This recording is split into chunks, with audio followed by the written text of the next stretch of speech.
단편소설 삶의 현장에서 찾은 법과 정의. 사승원. 길동은 매일 아침 아파트 정문을 지키는 경비원이다. 그의 하루는 주민들의 바쁜 발걸음을 배웅하는 것으로 시작된다. 무심한 표정으로 지나치는 사람들 사이에서 길동의 하루를 밝히는 유일한 불빛은 고등학교 3학년인 국화였다. 아저씨, 오늘도 힘내세요. 단정한 교복 차림의 국화는 일찍 돌아가신 어머니를 대신해 고깃집을 운영하는 아버지를 돕는 효녀였다. 대입 사능을 앞둔 고3 수험생임에도 불구하고 국화는 가끔 길동의 손에 따뜻한 캔커피를 쥐어주곤 했다. 차가운 새벽 공기에 얼어붙은 그의 손등뿐만 아니라 마음까지 녹여주는 온기였다. 길동은 퇴근 후면 낡은 가방을 메고 공공도서관으로 향했다. 인생의 후반전을 준비하기 위해 시작한 자격증 공부였다. 두꺼운 책과 씨름하는 그에게 도서관은 유일한 해방구였다. 그러던 어느 날 도서관 열람실에서 길동은 익숙한 실루엣을 발견했다. 맞은편 책상에 앉아 문제집 대신 멍하니 허공을 바라보는 소녀, 바로 국화였다. 국화는 길동과 눈이 마주치자 수줍게 웃으며 쪽지 한 장을 밀어보냈다. 아저씨, 자판기 커피 한 잔 해요. 도서관 휴게실에서 마주 앉은 두 사람 앞에는 연기가 모락모락 나는 종이컵이 놓였다. 아저씨, 법학 공부하세요? 와, 이 헌법책은 왜 이렇게 두꺼워요? 이걸 어떻게 다 읽어요? 수험생답게 두꺼운 책에 익숙할 법도 하건만 국화의 눈망울에는 경외심이 가득 찼다. 길동은 인자한 미소를 머금으며 국화의 시선을 마주하고 나지막이 입을 뗐다. 천리길도 한 걸음부터란다, 국화야. 하루아침에 모든 걸 이룰 순 없지만 오늘 한 페이지, 내일 한 페이지 읽다 보면 어느새 끝에 닿아 있단다. 네 수능 공부도, 아저씨 공부도, 그리고 인생도 다 그런 거야. 그날 저녁 집으로 돌아오는 길동의 발걸음은 평소보다 가벼웠다. 누군가에게 희망을 말할 수 있다는 것 자체가 그에게는 큰 위안이었다. 며칠 뒤 도서관에서 다시 만난 국화는 평소의 밝은 모습이 아니었다. 수능이 얼마 남지 않은 시기였지만 국화는 책장에 고개를 파묻은 채 어깨를 들썩이며 훌쩍이고 있었다. 길동은 가슴이 철렁 내려앉았다. 그는 조용히 쪽지를 적어 국화의 책상 위에 올려두었다. 자판기 앞으로 나오렴. 아저씨가 맛있는 거 사줄게. 자판기 옆 벤치에 앉은 국화의 눈은 퉁퉁 부어 있었다. 한참을 망설이던 국화가 어렵게 입을 뗐다. 아빠 식당이 망했어요. 아빠는 아파서 누워 계시는데 무서운 아저씨들이 집에 찾아와서 돈 갚으라고 소리를 질러요. 얼마 전엔 밤늦게 문을 두드리고 난리를 피워서 경찰까지 불렀어요.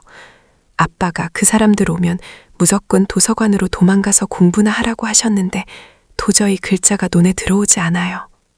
사채업자들의 빚독촉, 19 소녀가 감당하기엔, 그리고 인생의 중요한 관문을 앞둔 수험생에게는 너무나 가혹한 현실이었다. 길동은 결심했다. 자신이 밤낮으로 공부하던 그 법이 정작 필요한 사람에게 닿지 못한다면 아무런 의미가 없다고 생각했다. 국화야, 아저씨가 도와줄게. 개인 회생이라는 제도가 있어. 그리고 무엇보다 아버지께 가장 시급한 건 채권 추심 금지 명령이란다. 고개를 가로저으며 겁에 질린 국화에게 길동은 확신에 찬 목소리로 덧붙였다. 아버지께 말씀드려보렴. 이 아저씨가 예전에 법무법인에서 사무장으로 오래 일했던 사람이라고 말이야. 밤마다 찾아오는 불법 추심 때문에 경찰을 불렀던 사실들을 서류에 상세히 적어서 금지 명령부터 받아내야 해. 그래야 아버지가 숨을 쉬시고 너도 마음 편히 공부할 수 있어. 아저씨가 돈 한 푼 안 받고 서류를 다 작성해 주겠다고 전해드리렴. 며칠 뒤 길동은 쉬는 날 카파에서 국화의 아버지를 만났다. 초췌한 모습의 아버지는 처음엔 의심했지만 길동이 읊조리는 해박한 지식과 진심에 결국 마음을 열었다. 길동은 밤을 새워 신청서와 함께 불법 추심의 긴박함을 호소하는 서류를 작성했다. 얼마 후 도서관에서 공부하던 길동에게 국화가 상기된 얼굴로 뛰어왔다. 아저씨, 이제 그 무서운 사람들이 집에 안 와요. 법원에서 뭐가 결정됐다면서 이제 오면 안 된다고 그랬대요. 금지 명령이 결정된 것이었다. 국화 아버지는 길동에게 전화를 걸어 이제야 밤에 발을 뻗고 잘 수 있게 됐다며 연신 고맙습니다 라는 인사를 전해왔다. 현관문을 두드리던 지옥의 발소리가 법이라는 방패막이에 가로막힌 순간이었다. 금지 명령으로 시간을 번 사이 길동이 공들여 작성한 개인 회생 신청은 차근차근 진행되었다. 몇 달 뒤 마침내 법원에서 인가 결정이 내려졌다.